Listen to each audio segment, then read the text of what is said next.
हिमाचल में जमीन की केवाईसी का प्रोसेस जो है वो चला हुआ है और इसमें से बहुत सारे लोगों ने अभी केवाईसी करवा भी ली है, लेकिन बहुत सारे ऐसे लोग भी हैं जिन्होंने अभी तक केवाईसी नहीं करवाई है। तो बहुत सारे लोग इसको बिल्कुल लाइटली भी ले रहे हैं कि केवाईसी करवानी चाहिए कि नहीं करवानी चाहिए, उससे उनको कोई फर्क नहीं पड़ता है। बट केवाईसी करवाने के क्या नुकसान हैं और उसके आने वाले क्या फायदे हैं, उसके बारे में आज थोड़ी सी चर्चा करेंगे। देखिए, इस तरह की जानकारी मैं आपके पास लेते आ रहा हूँ। अगर आप चैनल पर नए हैं तो चैनल को सब्सक्राइब जरूर कर दीजिए और अगर आप मुझे फेसबुक के ऊपर देख रहे हैं तो फॉलो जरूर करिएगा। देखिए, ऐसा है कि अगर आप केवाईसी करवाएं या नहीं करवाएं उससे सरकार को कोई फर्क नहीं पड़ता, बट आपके चाहते या ना चाहते हुए भी सरकार आपसे ये करवा ही लेगी। इसलिए बेहतरी ये है कि केवाईसी को थोड़ी इंपॉर्टेंस आप दे दें। और अगर आपने केवाईसी नहीं करवाई है तो मैंने जो पिछला वीडियो मैंने केवाईसी से संबंधित बनाया था कि किस तरीके से केवाईसी हो रही है, तो उसको आप जरूर देख लें। उसको मैं यहाँ ऊपर आई बटन में देता हूँ, नीचे डिस्क्रिप्शन बॉक्स में उसका लिंक दे दूंगा।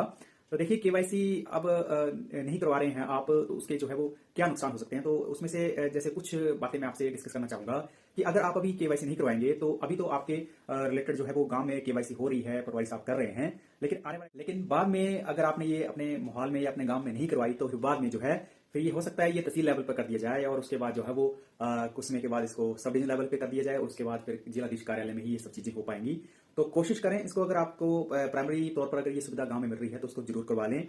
इसके साथ साथ इसको करवाने के क्या फायदे हैं उसके बारे में बता दूं कि देखिए, ऐसा है कि जब आपके मोबाइल नंबर में जो कि आधार के साथ लिंक होगा उसके ऊपर जब ओटीपी आता है तो उसकी वेरिफिकेशन हो जाती है। फिर ये केवाईसी प्रॉपर एक चैनल के थ्रू होती है, तो उसमें आपके आधार के साथ जो है वो आपकी जमीन के जितने भी खसरा नंबर होंगे वो सारे लिंक हो जाएंगे। तो एक आधार के तौर पर ही आपकी जो है एक प्राइमरी वेरिफिकेशन के थ्रू सारी जमीन जो है वो ऑनलाइन किसी रिकॉर्ड के तहत आ जाएगी और उसकी एक यूनिक आईडी जो है वो बन जाएगी। ठीक इसी तरह से जैसे बहुत सारे जो हिडन सौदे हुआ करते थे जिसमें मालिक जो थे वो हिडन रहते थे, अब वो सब चीजें नहीं हो पाएंगी और मालिकों का जो है वो जब उनकी केवाईसी होगी तो रिकॉर्ड जो है वो एक पारदर्शी या ट्रांसपेरेंट तरीके से जो है वो अपडेट होगा। ठीक इसी तरह से एक जैसे बहुत सारे ऐसे मामले भी थे जहां पे इंतकाल ही नहीं हुआ होता था और इंतकाल के थ्रू बहुत सारी जायदादें जो थी वो पिछले ही चली आ रही हैं। अब जिन जमीनों का इंतकाल नहीं हुआ होता था तो लोग लेजी बने रहते थे और बहुत सारी जो एसेट्स ऑफ ट्रांसफर होते थे वो नहीं हो पाते थे। तो अब उनका भी इंतकाल जो है वो जरूरी हो जाएगा और हमें पता चल जाएगा कि किस रिकॉर्ड में जो कितनी एंट्रियां जो अभी बैलेंस में चली हुई हैं। ठीक इसी तरह से और भी जैसे बेहतरी के फायदे, जैसे आपका अगर केवाईसी होता है तो आपकी एक आइडेंटिफिकेशन हो जाएगी। तो जिसमें रजिस्ट्री के टाइम में जैसे पहचानकर्ता की जरूरत रहती थी तो वो आइडेंटिफिकेशन जो थी वो स्वतः ही हो जाएगी। इसके साथ साथ लोन के लिए जितने भी पेपर्स तैयार होते हैं तो उसमें भी जो है वो जब आपकी केवाईसी हो जाएगी तो रिकॉर्ड जो है अपडेट रहेगा, तो जल्दी से जो है वो ऋण आदि की सुविधाएं जो है वो सुविधाजनक तरीके से मिल जाएंगी।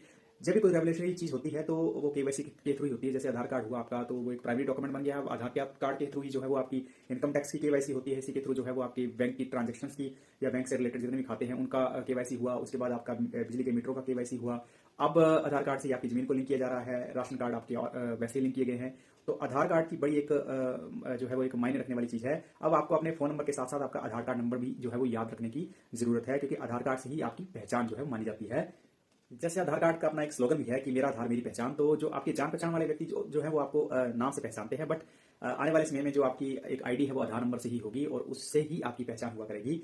तो आधार नंबर भी बहुत जरूरी है, इसको भी आपने जो है वो रिमाइंड करके रखना है। इसके साथ बहुत सारे लोग ये पूछ रहे थे कि वहाँ किन किन डॉक्यूमेंट्स की जरूरत पड़ेगी, तो उसमें आपका आधार नंबर जो आपकी जिस नंबर से उसका जो है वो मोबाइल नंबर जो है वो लिंक है वो चाहिए, उसी पे ही ओटीपी आ जाएगा। तो वो सारी चीजें साथ में, अगर आपको अपनी जमीन का पता है कि कौन कौन से खसरा नंबर है तो उनका भी आप याद रखिए। तो ये मेजर डॉक्यूमेंट्स है जो चाहिए जिसके थ्रू आपकी केवाईसी हो पाएगी। ज्वाइंट लैंड की भी केवाईसी होगी और इंडिविजुअल लैंड की भी केवाईसी होगी, चाहे वो आपकी जमीन मुस्लिक का क्यों नहीं है, उसमें भी केवाईसी होनी है। बहुत सारे लोग असमर्थ भी हैं जाने के लिए, तो उसके लिए क्या व्यवस्था कर रखी है वो आपके कंसर्न अधिकारी जो है आपको बता देंगे। बाकी इस तरह की जानकारी मैं आपके पास लेते आ रहा हूं। जमीन से संबंधित अगर आपका कोई और प्रश्न होगा तो आपने कमेंट बॉक्स में जरूर पूछना है। तो मिलता हूं एक अगले वीडियो में, तब तक जय हिंद, जय भारत, जय हिमाचल।